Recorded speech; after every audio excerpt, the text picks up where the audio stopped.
막 출범한 민선 8기 도의회에서 상임위 배정을 놓고 여야 갈등이 여전합니다. 학부모 단체장 출신 의원의 교육위 배정을 놓고 줄다리기를 하고 있습니다. 충주시 의회도 시작부터 순탄치 않습니다. 민주당이 등원을 거부하자 국민의힘이 단독 임시회를 열어 의장을 선출했습니다. 지난 일요일 국제성 소나기가 내린 청주 도심의 대로가 침수돼 1시간 넘게 마비됐습니다. 원인은 낙엽 때문이었습니다. 청주시가 지역화폐 인센티브를 중단하자 발행액이 급감했습니다. 골목 상권 손님도 덩달아 줄었습니다. 여러분 안녕하십니까? 계속해서 뉴스투데이 충북 소식입니다. 이제 막 닻을 올린 12대 충북도 의회가 상임위 배정을 두고 시작부터 파행을 빚었죠. 일방적이라며 상임위원장직 사퇴까지 거론했던 민주당이 한 발 물러서긴 했는데 교육이 재배정 없인 협조하지 않을 모양새여서 다수당인 국민의힘 결정에 관심이 쏠립니다. 정재현 기자의 보도입니다. 상임위 배정을 둘러싼 여야 의견 대립 속에 국민의힘 단독으로 진행된 충북도의회 원구성. 민주당은 학부모 단체장 출신인 박진희 의원의 교육위 배정 등 야당 요구를 무시한 독선이라며 불참했고, 국민의힘은 야당 의원끼리 상임위 자리를 바꾸라는 막판 제안까지 민주당이 거절해 더 미룰 수 없다며 강행을 선택했습니다. 시작부터 터져나온 파열음에 우려가 커지자 황영호 도의장이 하루 만에 도민들에게 사과했습니다. 민주당을 배제하려는 의도는 추호도 없었다며 교육위를 재구성하면 전체 틀이 흐트러져 원안대로 의결할 수밖에 없었다고 말했습니다. 이미 원구성은 끝났다며 원활한 의회 운영을 위해 민주당의 양해를 구할 것이라고 덧붙였습니다. 누가 잘하고 잘못하게 문제를 따진다는 것은 정치에서는 이미 상황이 종료가 된 거기 때문에 그건 큰 의미가 없다고 생각하고, 일단 지나간 일에 대한 것은 하여튼 우리가 서로 양해를 하고 그러고 나서 앞으로 13일부터 이어지는 우리 임시에서는 지금부터는 정말 우리 하나된 모습으로. 다수당의 일반 결정에 따를 수 없다며 야당 몫인 도의회 부의장과 정책복지위원장 사퇴까지 검토했던 민주당은 한 발 물러섰습니다. 민주당 이명은 부의장과 이상정 위원장이 직을 그대로 맡습니다. 전체적으로 거부하고 그러다 보면 또 도정 의정에 좀 차질이 있고, 정책복지위 같은 경우 이제 중요한 현안들이 많이 있고 상임위 활동은 적극적으로 하는 것으로. 다만 박진희 의원의 교육위 참여는 여전한 쟁점입니다.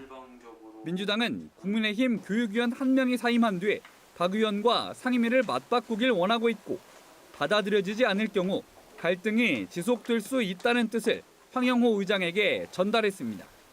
황 의장은 시간이 걸리더라도 방법을 찾아보겠다며 다소 진전된 답을 내놨습니다. 어떤 방법이 됐든지 간에 시간을 갖고 찾아보겠다 해서 저희들은 좀 빠른 시간에 그거를 좀 찾아서 의장님이 좀 방법을 찾아주셔서. 12대 충북도의회는 오는 8일 연천회를 거쳐 13일 임시회부터 본격적인 의정 활동에 나설 예정. 양쪽 모두 파행이 되풀이되는 건 원치 않지만 의원 수가 4분의 1밖에 안 되는 민주당이 뜻을 굽히는 것도, 국민의힘이 소속 교육위원 가운데 사임 대상을 찾는 것도 쉽지 않은 만큼 여야를 초월한 협치까지는 시간이 더 필요할 것으로 보입니다. MBC 뉴스 정재영입니다. 청주시 의회와 도의회에 이어 충주시 의회도 순탄치 않은 임기를 예고했습니다.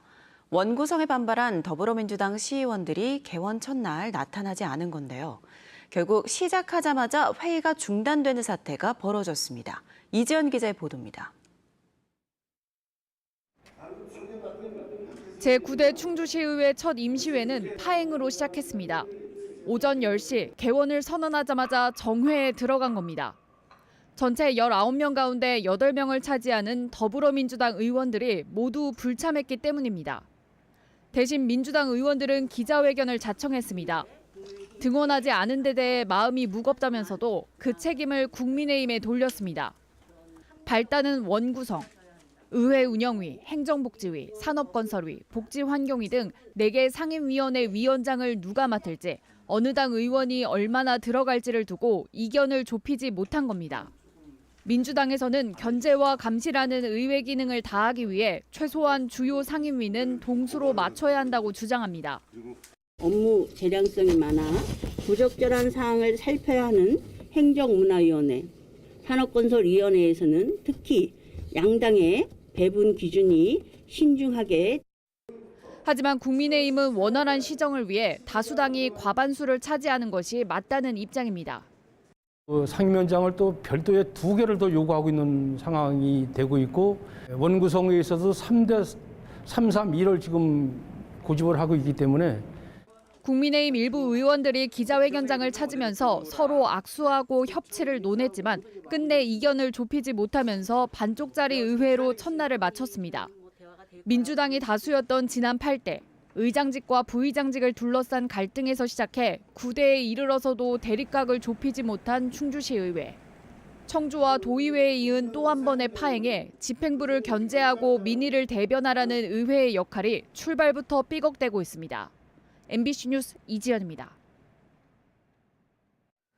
충주시 의회는 국민의힘 의원 11명만 참석한 가운데 박혜수 의원을 신임 의장으로 선출했습니다. 충주시 의회는 제266회 임시회 제1차 본회의에서 국민의힘 의원들의 만장일치로 3선의 박혜수 의원을 의장으로 선출했습니다. 부의장은 민주당의 등원 거부를 이유로 선출 일정을 하루 연기했습니다. 괴산군 의회에서는 국민의힘 신송규, 장옥자 의원이 각각 의장과 부의장으로 선출됐습니다. 김영환 충북지사 취임 직후 현금성 복지 공약이 후퇴된 것과 관련해 야당과 시민단체가 사과를 요구하면서 강하게 반발했습니다.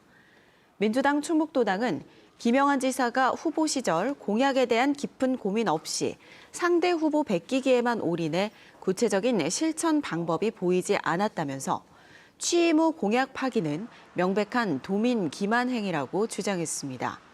충북 참여자치시민연대도 예산 문제를 충분히 예상할 수 있었음에도 이제와 재정 상황을 얘기하는 것은 너무도 궁색한 변명이라면서 먼저 도민에게 솔직하게 사과하고 이해를 구하라고 밝혔습니다. 지난 일요일 국지성 소나기로 청주 일부 지역에 침수 피해가 잇따랐습니다. 40분간 내린 40mm 소나기에 청주 시내 도로가 침수돼 견인차까지 동원됐는데 알고 보니 낙엽이 원인이었습니다. 조미희 기자가 취재했습니다. 청주시 도심의 한 도로. 차가 물에 잠겨 오도 가도 못합니다. 뒤따르던 차량들도 뒤늦게 차로를 바꾸느라 애를 먹습니다. 결국 견인 차량까지 동원했습니다. 지난 3일 저녁 이 일대 내린 비는 40분간 40mm로 추정되는데 소나기 한 번에 6차선 대로가 1시간 넘게 마비됐습니다.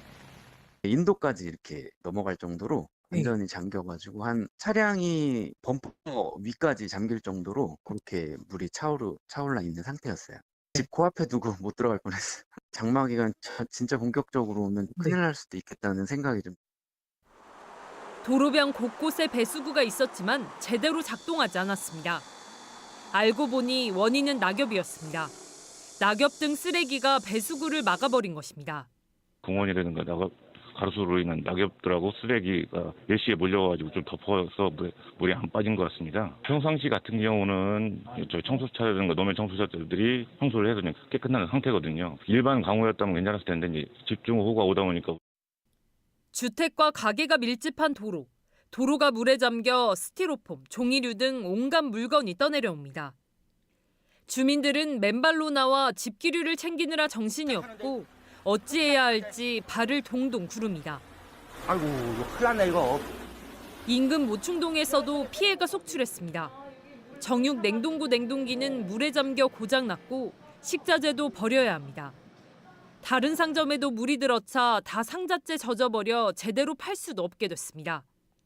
주민들은 하수도로 유입되는 우수관에 쓰레기 등 불순물이 가득 차 제대로 배수가 안 됐다며 청주시의 관리 소홀을 문제 삼고 있습니다.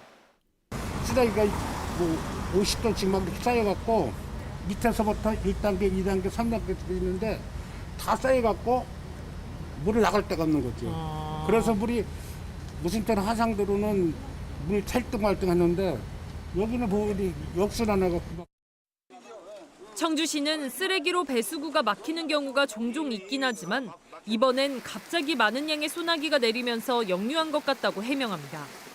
그 배수에 영향을 미칠 정도는 아닌데 앞으로는 그 사전에 청소 같은 걸 제대로 이루어져서 그런 의혹도 발생하지 않도록 관리 철저를 기하도록 하겠습니다.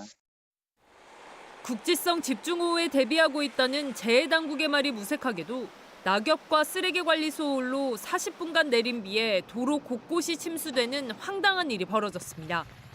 MBC 뉴스 조미입니다. 청주시가 예산 부족을 이유로 지역화폐 청주페이의 인센티브 지원을 중단하자 청주페이 이용액이 직전보다 10분의 1 토막이 났습니다. 당장 골목 식당에서 체감이 될 정도라는데요. 비단 청주시만의 문제가 아닐 것 같습니다. 심춘만 기자입니다. 평일 점심시간 청주의 한 골목식당. 서너 번 결제해 한 번꼴로 받았던 녹색카드 청주페이가 갑자기 뜸해졌습니다. 지역 상권에 더 소비하려는 취지로 청주시가 충전액의 10%를 얹어주던 인센티브 지원을 지난달 24일 돌연 중단하자 올해 하루 평균 20억 원씩 발행 유통되던 지역화폐가 중단 열흘 만에 10분의 1로 급감한 탓입니다. 최근 손님도 덩달아 줄었습니다. 청주페이가 좀 들어오는 것 같아요. 우리가 보기에도 아무래도 그러면 우리한테는 조금 불리하겠죠? 아무래도 지역에 쓰다 보니까 사람들이 많이 올 것 같은데 그게 없어지면은 올 들어 지역화폐 수요가 월 평균 6%씩 늘어가며 1년 인센티브 예산 300억 원이 반년도 안 돼 바닥을 드러냈기 때문입니다. 거리두기 해제와 물가 인상 등이 지역화폐 인센티브 수요를 부채질한 걸로 보입니다. 벌써 우리가 이게 지금 거의 40만 장에 육박하는 카드가 나가다 보니까 굉장히 충전을 많이 하시고 이제 사회적 거리가 해제되면서 또 많이 확 늘어났는데 저희가 그 수요를 정확히 예측하지 못한. 충주와 제천 등 충북 대부분 시군도 올해 예산의 70% 정도를 전반기에 소진한 데다 이용 수요는 꾸준히 늘어 영동과 괴산 등 일부를 제외하고 한두 달 안에 지원 중단을 예고했습니다. 올해 전체 충북에 배정된 지역화폐 인센티브 국비는 지난해의 60%인 279억 원. 수요는 느는데 국비 지원은 점점 줄어 지속을 장담하기 힘듭니다. 20년, 21년 한시적으로 지원 규모를 확대하였던 거고 금년에는 코로나 이전 수준으로 현재 지원하고 있습니다. 작년 수준으로 늘기에는 앞으로는 어렵지 않나. 하반기 추경에 충북 11개 시군 몫으로 배정된 인센티브 국비는 59억 원. 진천군 등 일부는 지속 가능 방안을 찾기 위해 인센티브 적용률을 현행 10%에서 절반으로 줄이는 방안도 검토 중입니다. MBC 뉴스 심충만입니다. 충북의 6월 소비자 물가가 1년 전보다 6.7% 오르며 상승세를 이어갔습니다. 충청지방통계청에 따르면 지난달 충북 소비자 물가지수는 109.23으로 1년 전에 비해 6.7% 치솟았고 5월에 비해서도 0.8% 올랐습니다. 생활 물가지수도 1년 전보다 7.9% 올랐고 5월보다는 1% 상승했습니다. 어류, 채소, 과실 등 기상 조건에 따라 가격 변동이 큰 50개 품목의 신선 식품 지수는 1년 전보다 8.2% 올랐고 5월에 비해서는 0.9% 내렸습니다. 통계청은 국제 원자재 곡물 가격 상승에 따른 재료비, 연료비 증가가 공업 제품뿐 아니라 개인 서비스 물가도 끌어올리고 있다고 분석했습니다. 충청북도가 청년들의 자산 형성을 돕기 위해 청년 내일 저축 계좌를 새롭게 도입합니다. 청년 내일 저축은 생활이 어려운 청년이 일해 매월 10만 원 이상을 저축하면 최대 월 30만 원까지 3년간 정부가 근로소득 장려금을 적립해줘 목돈을 마련할 수 있게 돕는 사업입니다. 충청북도는 오는 18일부터 다음 달 5일까지 청년 내일 저축 계좌 3,437명을 신규 모집할 계획입니다. 민선 8기 충청북도 국장급 인사가 처음 단행됐습니다. 정책기획관의 홍순덕 증평부군수, 충북경제자유구역청 본부장의 조경순 진천부군수가 승진 발령됐고 박혜훈 제천부시장은 농정국장으로, 박기순 정책기획관은 제천부시장으로 자리를 옮겼습니다. 이 밖에 정정훈 대변인 등 4급 승진과 전보 인사도 내려졌습니다.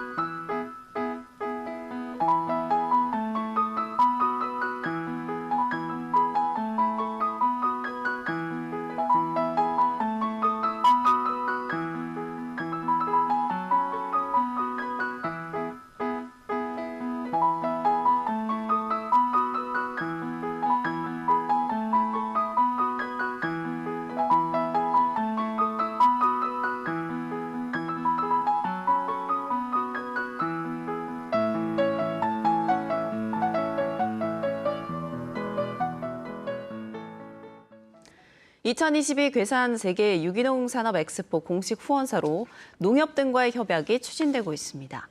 현재까지 오가닉 메이커 협동조합과 농가생활협동조합, 오스템 바이오 등 3곳이 후원업체로 참여했고 농림축산식품부와 행정안전부 등 정부기관 10곳, 한국관광공사 등 공사, 협회 17곳으로부터 공식 후원기관 승인도 받았습니다. 괴산 세계 유기농 산업 엑스포는 오는 9월 30일부터 17일간 열립니다. 김영환 충북지사가 취임 이후 직원과의 첫 공식 오찬을 청원경찰들과 함께했습니다. 김영환 지사는 매일 아침 마주보는 청원경찰들과 첫 공식 오찬을 함께하고 싶었다며 근무 중 어려운 점과 근무 환경 개선 사항 등을 언제나 허심탄회하게 제시해달라고 말했습니다. 승두봉 청원경찰 반장은 도청에서 34년 근무한 이래 역대 지사 가운데 처음으로 취임 후 첫 공식 오찬을 함께한 것에 대해 감사드린다며 고마움을 표했습니다.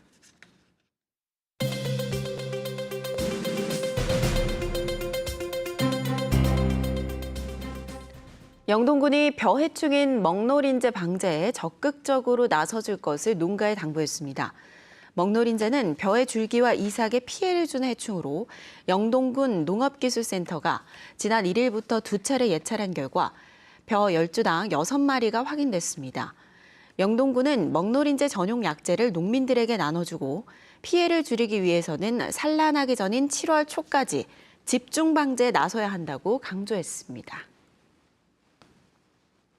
뉴스투데이 충북 소식 모두 마칩니다. 고맙습니다.